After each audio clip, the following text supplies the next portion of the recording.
Good morning, everyone, and welcome to the Hillsborough County Sheriff's Office for today's joint announcement. Keeping our streets and our communities safe is a shared responsibility among all of the agencies represented here today. And I would like to take this opportunity to recognize Assistant United States Attorney for the Middle District of Florida, Mr. Michael Senecor, FBI Assistant Special Agent in Charge for the Tampa Field Division, Ms. Kristen Reeler, Tampa Police Chief Brian Dugan, and Florida Highway Patrol Troop C Commander Major Joe Franza. While our nation deals with the grips of COVID-19 pandemic, criminals would be mistaken to believe we are distracted from protecting the community we are proud to serve. The announcement of this investigation is a testament that despite the impacts of coronavirus, the Hillsborough County Sheriff's Office and our local, state, and federal partners remain strong. We are committed to stopping drug traffickers and keeping their highly addictive and lethal drugs off our streets and out of our neighborhoods. In late 2019, after a series of overdoses in the town and country area and ensuing investigations, we were able to identify several street-level heroin and fentanyl dealers. Further investigation led investigators to key people, many of them family members who were transporting several kilograms of heroin and fentanyl into Hillsborough County each month. The Sheriff's Office, in coordination with the Tampa Police Department, Florida Highway Patrol, and the FBI Tampa Field Office, worked together to build a criminal case against these drug traffickers. As a result, indictments were sought by the U.S. Attorney's Office for the Middle District of Florida, and the drug trafficking suspects were arrested. These traffickers showed no regard for human life when they laced heroin, a very dangerous and illegal drug in itself, with fentanyl, one of the deadliest synthetic narcotics the world has ever seen, and then peddled their lethal mixture throughout the town and country area. The drugs these traffickers and dealers sold led to more than a dozen non-lethal overdoses and at least one senseless and fatal overdose, and possibly even more. I applaud the efforts of the detectives and agents who diligently worked these cases, who saw them through all the way through to arrest, and who will continue to work within our justice system to see these individuals prosecuted. Today's announcement is a clear and resounding message. We are committed to protecting Hillsborough County. We will continue to go after people who choose to deal poison in our community. Drug traffickers and dealers, you will be apprehended and brought to justice for the victims of your lethal drugs and the grieving families who are left behind. I now invite Assistant U.S. Attorney Mr. Michael Senecor to the podium, who will provide details of the investigation and arrest. Mr. Senecor? Thank you. Thank you, sir. Good morning. Today, on behalf of United States Attorney Maria Chapa-Lopez, I am here to announce the federal indictment of 11 members of a drug trafficking organizations responsible for the distribution and trafficking of heroin and fentanyl in the Middle District of Florida. The individuals charged in this week's indictments operated networks from Tampa to Kissimmee. From January of 2016 until the indictments were returned and arrests were made this week. Their distribution of these deadly drugs, heroin and fentanyl, resulted in the overdose and death of one individual and serious bodily injury to another individual. Due to the hard work of our federal, state, and local law enforcement officers, the individuals charged as part of this investigation face penalties ranging from mandatory minimums of 5 years in prison to life in federal prison. In December of 2019, 2 additional defendants were also charged as part of this investigation.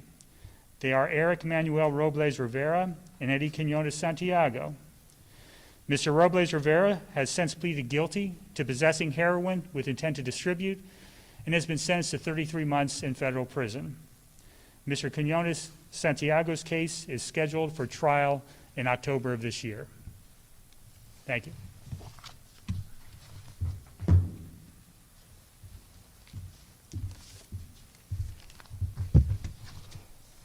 Good morning.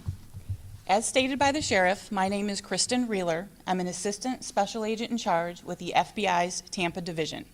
I am so honored to be standing here today with our partners to announce the takedown of an alleged drug trafficking network which preyed on our residents and profited from those addicted to heroin. The opioid epidemic continues to ravage communities across Tampa Bay and the entire country. Large amounts of low-cost heroin and fentanyl are contributing to life-threatening addictions and record numbers of overdose fatalities. Violent gangs continue to be an effective mechanism for the distribution of these dangerous opioids. The takedown announced today, codenamed Operation Pocket Dial, is the result of a 2-year investigation by the FBI's Tampa Bay Safe Streets Task Force, a task force comprised of federal, state, and local law enforcement officers. Partnerships are the key to fighting the opioid epidemic. The task force model allows us to leverage our collective resources on dismantling organizations whose activities include trafficking and distribution of dangerous narcotics. The utter devastation caused by opioid addiction cannot be overstated. This case highlights the FBI's commitment to addressing this epidemic. That same commitment is shared by all of us standing here today. Disrupting a violent drug trafficking organization is difficult and often dangerous work. But rest assured, the FBI, along with our law enforcement partners, will not stand by and allow drug dealers to peddle their poison in our backyard. Thank you for being here.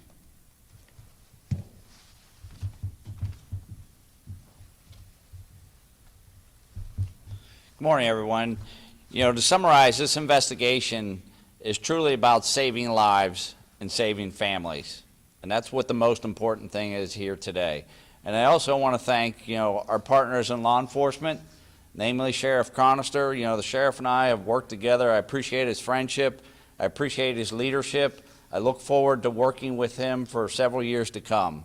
And so I think it's very important that we remember about the victims out there and that everybody in law enforcement in this area, how well we work together. Thank you. Thank you, Chief Dugan. At this time, any of us are available for questions. Could there be more arrests coming down? I'm sorry? Is this an ongoing investigation, or is it over, or are there more arrests? There are some more indictments pending. There's some more indictments that have been issued that we haven't been able to apprehend. So there are some indictments. We haven't been able to catch up with a few of the individuals. They'll be taken into custody. Did you talk about the street value of what was seized?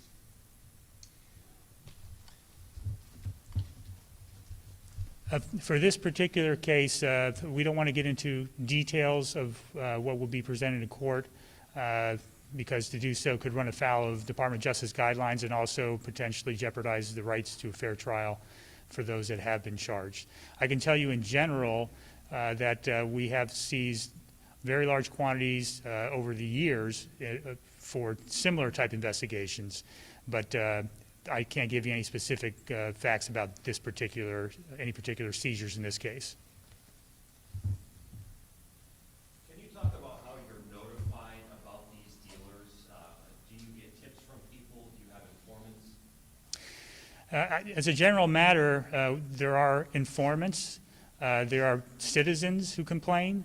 There's simple, good old-fashioned law enforcement surveillance, observations, sharing of intelligence.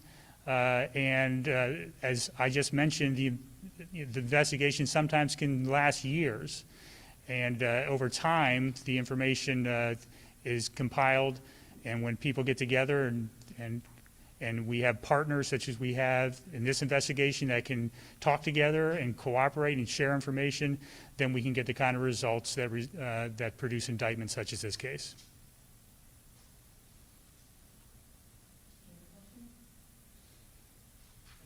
Thank you, everyone.